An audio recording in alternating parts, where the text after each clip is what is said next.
Suspense. And the producer of radio's outstanding theater of thrills, the master of mystery and adventure, William N. Robeson. You are about to experience one of the most terrifying half hours in your entire life. Three Skeleton Key, starring Vincent Price. Oh, yes, I realize superlatives tend to lose their significance by overuse. How many times have you been promised that a story would be the funniest, or the most dramatic, or the most exciting, only to find that it failed to live up to its advertising? The story you are about to hear is an exception. It is unconditionally guaranteed to chill your blood, unless you happen to love rats. We begin now with Mr. Vincent Price in Three Skeleton Key, a play well calculated to keep you in suspense.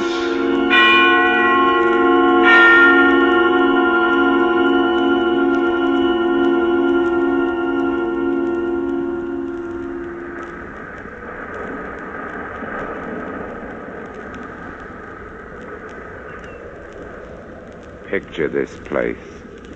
A gray tapering cylinder welded by iron rods and concrete to the key itself.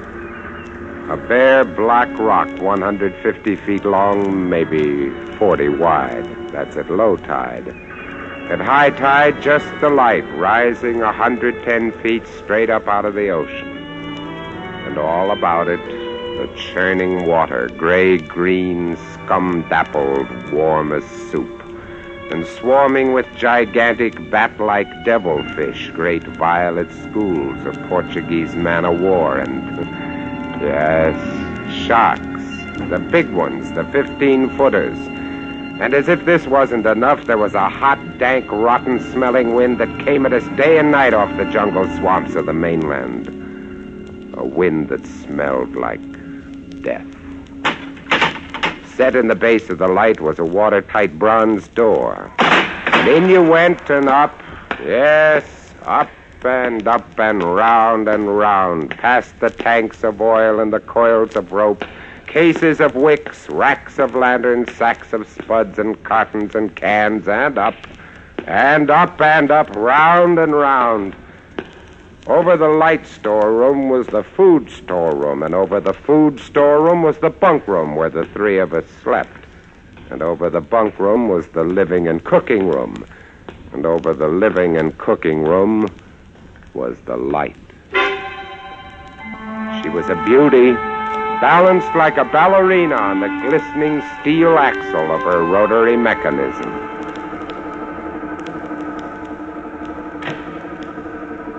And at night you'd lie there on the stone deck of the gallery with her revolving smoothly and quietly over your head, easing her bright white eye 360 degrees around the horizon. You'd lie there watching to see that the feeders kept working, that everything ran right. And it wouldn't be bad. The other two fellows snoring in their sacks 2 levels down. You'd smoke your pipe to kill the stink of the wind. It wouldn't be bad.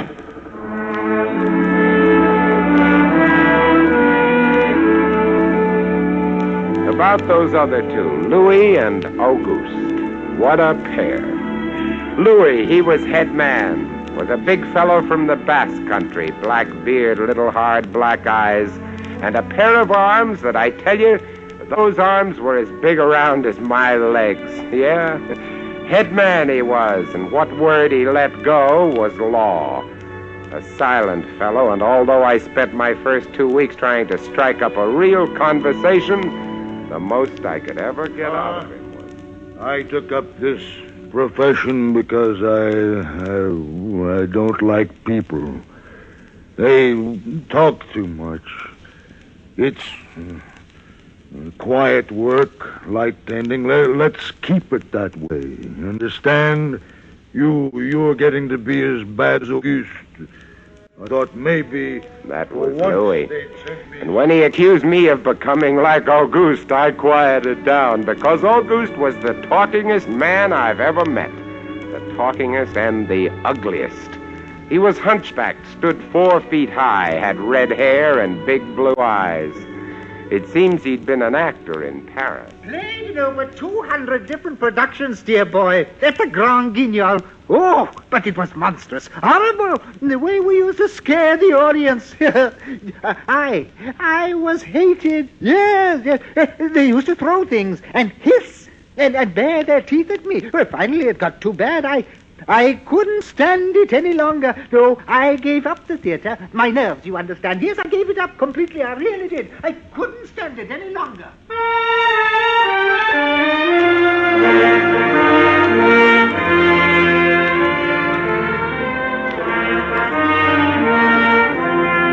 It all started one morning at 2:30.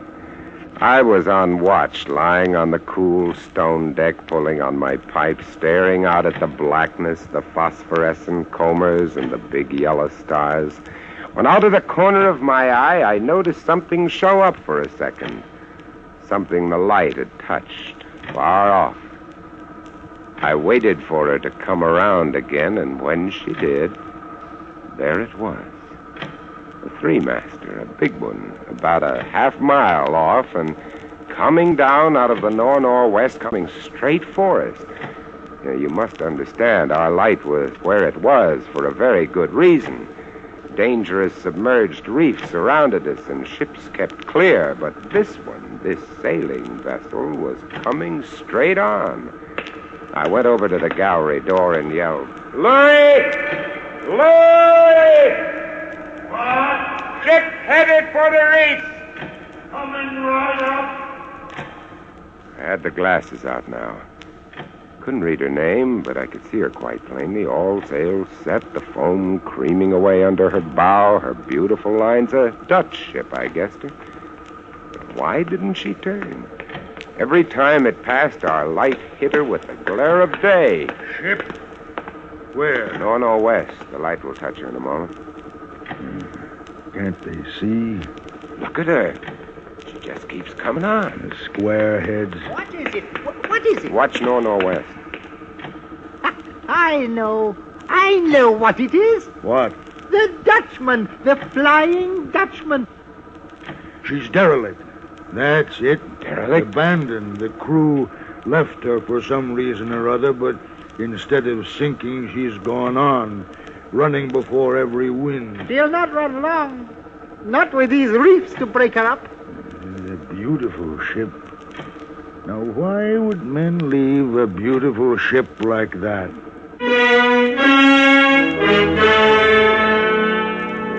We watched her the rest of those black hours, heeling and rocking, pushed and pulled by every stray wind, every freak current.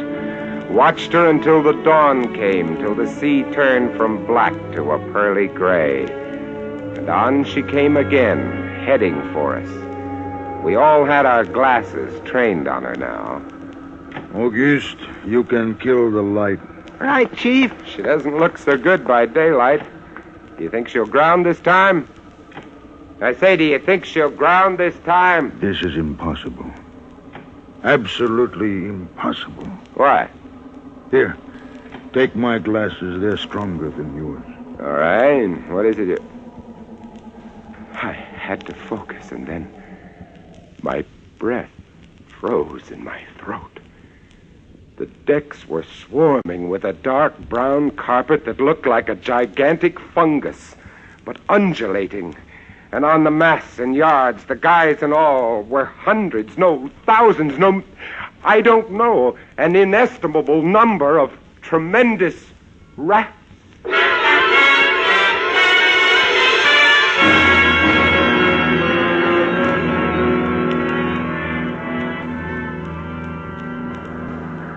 See them? Yes, I see them. Now we know why she's a derelict. Yes, now we know. What are you two doing? Here, give me a look. Yes, give him the glasses. Take a good look, Chatterbox. Huh? Give you something to talk about. She's still heading for us. Yeah.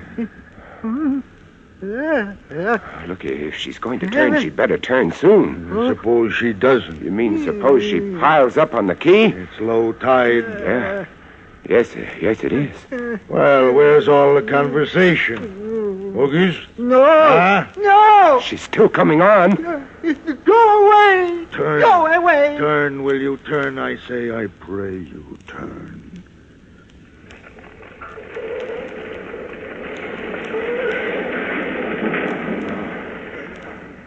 Cracked up. Rats. Look.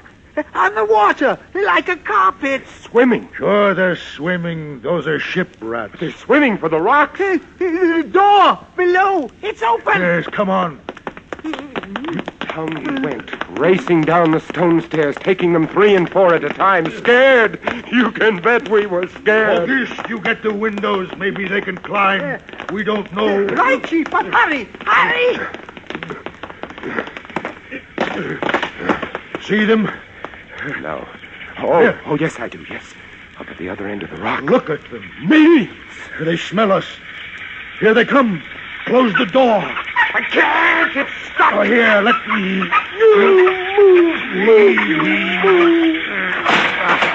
You made it. Holy.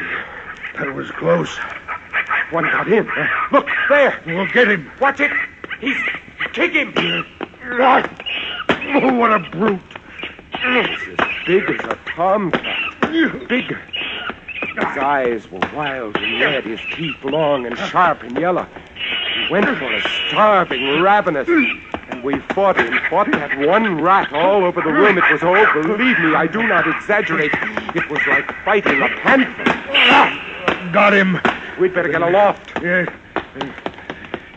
We ran up the winding staircase. We passed the tiny windows of the various levels.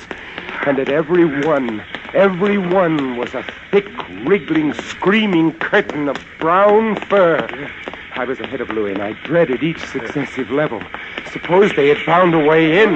Look at them. Oh, will you look at them? It's a nightmare. Will you look at them? The air of the gallery was thick and fetid with the stink of them.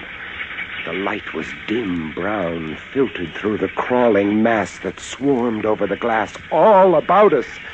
We could not see the sky. Nothing but them. Their red eyes, their claws, their wriggling, hairy snouts, and their teeth. The rats, they screamed and howled and threw themselves against the glass. They were starving, and we stood quietly, very, very quietly, in the center of the glass room, under our beautiful light. And we waited. What can we do? What can we do, Chief? Take it easy, Auguste. No, Take it easy. It won't do any good. It won't do any good to stand here and shake. That's right. Go away. Go away. Do you hear me? Go away this instant. They won't go away. Not until... Finish it, Chief. Not until what? Not until they've been fed.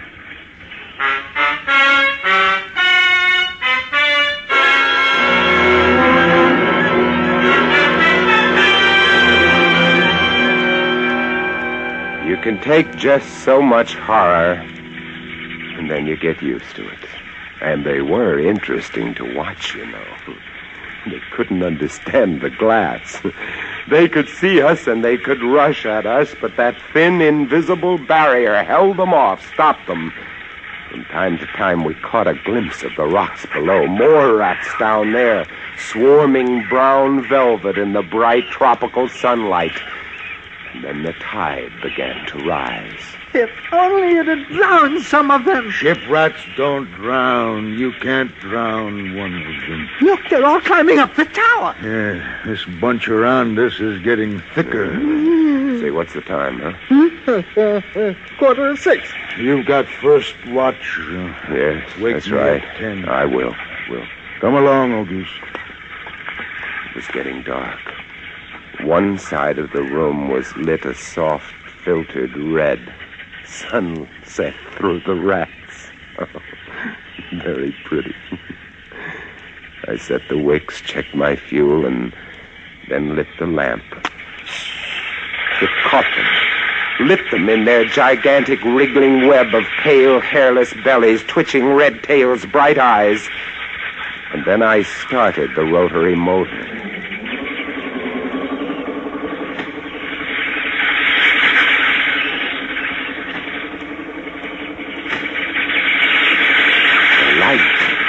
light drove them mad. As she swung slowly and smoothly about, she blinded them in the fierce stabbing bar of light, moving continually about, ever turning, ever touching, ever moving around, and they twitching and shuddering, eyes flaming when they were struck by the light. The bright light moving, and behind on the dark side of the room, so close, I dared not turn my back, which cannot help turning your back when you are in a room made of glass. On the dark side of the room, you could not see them, but only their eyes, thousands of points of blank red light, blinking and twinkling like the stars of hell.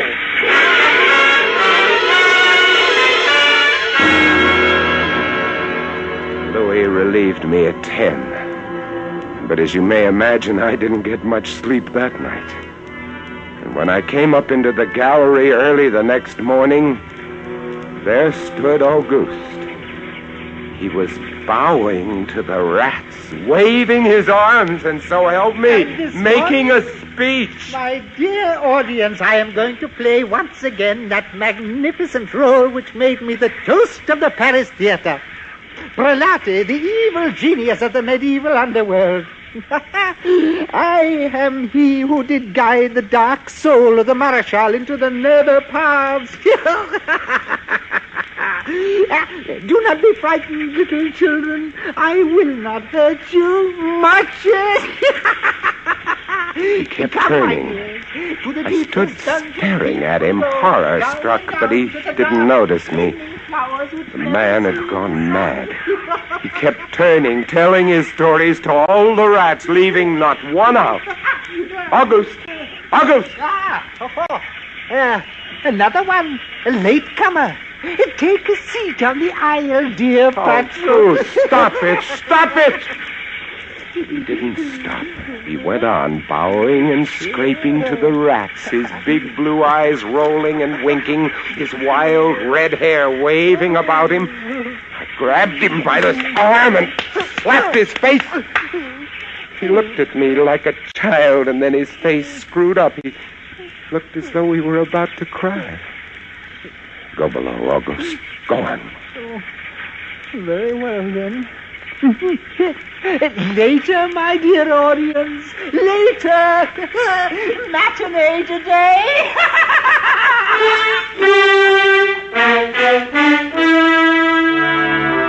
Sure, he was crazy. But I guess we all were. A few hours later, he came back up and caught Louis and me teasing the rats. Yes, sounds horrible. It was fun. We would get right up against the glass and make faces at them. It drove them crazy. They would scratch away, trying to get at our eyes. Louis was even cuter about it. He'd pull a piece of bread out of his pocket and press it against the glass. The rats would scramble into a solid ball, biting each other, clustering like grapes. From time to time, a whole knot of them would slip and fall 110 feet to the surf below. Look at the sharks. They're eating them. Those sharks are our friends. Here, I'll get another bunch together. Here, my beauty. That's it. Pile up. Kill each other. There they go.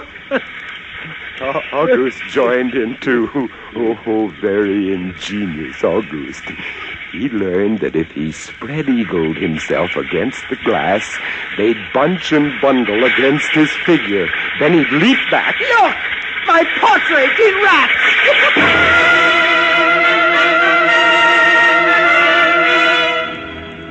It went on all day, and then I was lying in bed. It was about midnight.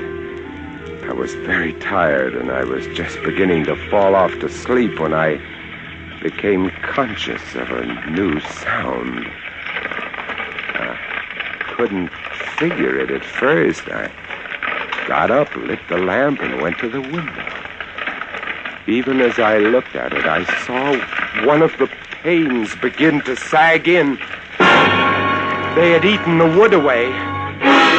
Louis, come quick. What is it? They found a way in. I held the glass with my hand. Now they were all going crazy, and assured of the success of this maneuver, they were all nibbling away at the wood. Louis ran below and then returned with a large sheet of tin. We spread it against the window and hammered it into place. Even as we did so, I felt the heavy bodies thudding against the other side as the window gave way. That ought to hold. If it doesn't, we're done for. Rats can't eat tin. No, they can't. What was that? I don't know. It came from below. The storeroom window. They're in. They're swarming up the stairs. Drop the trap. Like... Two of them got in. Go after them. We didn't have to go after them. They came at us. I leapt to one side and grabbed a marlin spike, swung and smashed one in midair. I whirled to see Louis with the other. It had ripped his hand open and the blood was pouring all over the place. He held his hand aloft and kicked at the snarling rat. I stepped and swung and got it. My hand. He's got my hand. That's the both of them, Louis. I'll get you something to tie that up. Blood, look at it, my blood. I'm bleeding. Don't worry about it, Louis. Don't worry. Now, here, look. I'll wind this kerchief around it. It'll be okay. Blood. There. It's not bad, just the flesh. My blood. Then I became conscious of a new sound. They were gnawing their way through the wooden trap door. I watched the planks, fascinated, and even as I did, it began to give way. A bristling, whiskery snout showed through. Louis, we've got to go up. The next level was the living quarters and kitchen. I slammed the trap there, too, but it, too, was wood. My blood, what are we going to do? I don't know. They'll be through this one in a moment. The gallery. The trapdoor in the gallery is metal. Good, come on.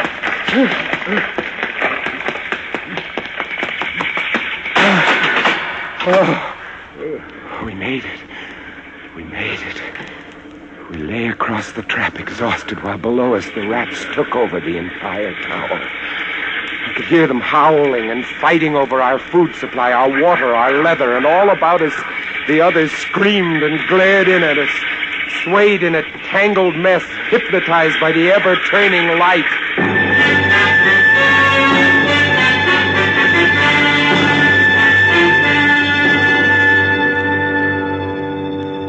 By morning, the air in the little room was horrible. To now, we'd been getting air from the tower below. Now that was sealed off, and so was all our food and water. We lay exhausted and panting, waiting, and the hours crawled on. I was almost dozing from fatigue when I saw a sight that brought me to fast. Would you like to come in, my beauties? Will you? I hold the powers of life and death, and I can let you in, you know. Auguste was standing by the glass, and in one hand he held a big wrench. He was tapping the glass gently, not quite hard enough to break it. I eased myself to my feet and slowly, very slowly, I tiptoed toward him. All I have to do is tap just a little harder and... I found a coil of wire in the toolkit, and I trussed him up, fastened him to a stanchion in the center of the room. Louis was of no help. He lay on his side looking at his bloody hand, weak and sick as a baby. So there I was, a lunatic and a coward for company, and all about watching our little drama, the rats.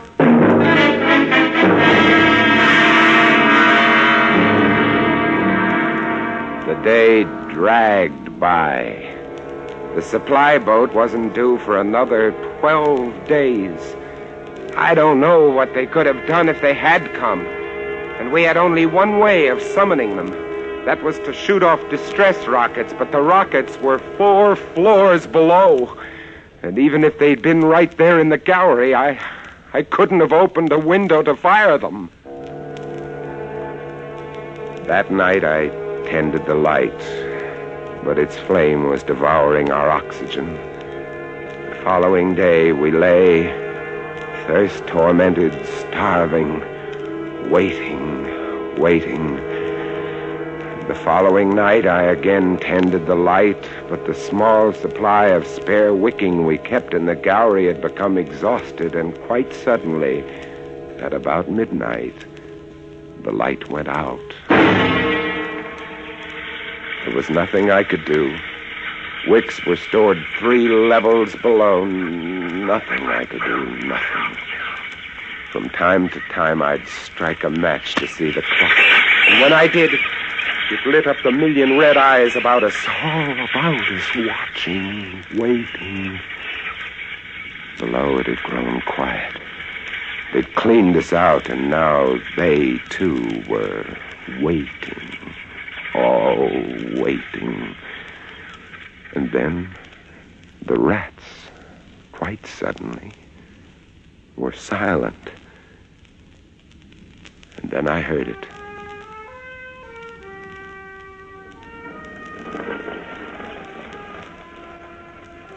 And then I saw the sky and the stars. The rats were gone. I went to the glass. Out there on the water, a small freighter, a banana boat showing a few lights, came softly and innocently at us. The light was out. They didn't know. I wanted to open the windows, to call out to them, to warn them somehow, but I was afraid. What if the rats were hiding from me, tricking me? So I waited. She grounded very softly on a reef not 200 yards from the quay. Grounded so gently that the man playing the cornet, was he a passenger, a crewman off watch, didn't even stop playing. They tried washing her back off. I could have told them to save their fuel. The tide was rising, would have floated her free. And I waited.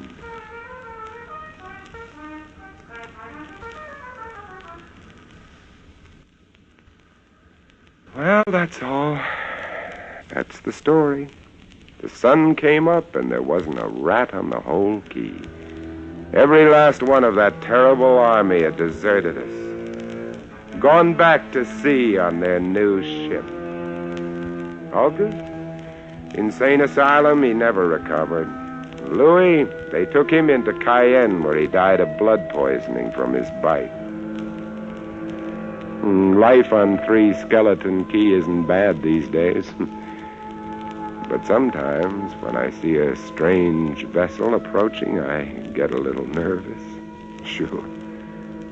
Somewhere on the seas, there's a little banana boat without a crew. That is, without a human crew.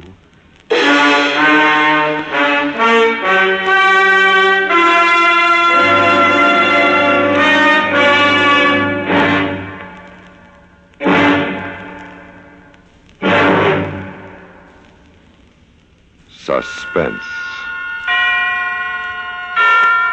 in which Vincent Price starred in 3 Skeleton Key with John Daner and Ben Wright.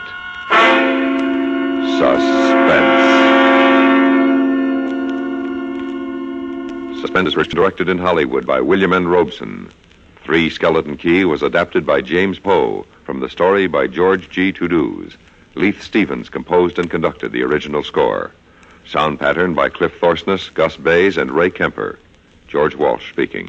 Suspense is presented by the United States Armed Forces Radio and Television Service.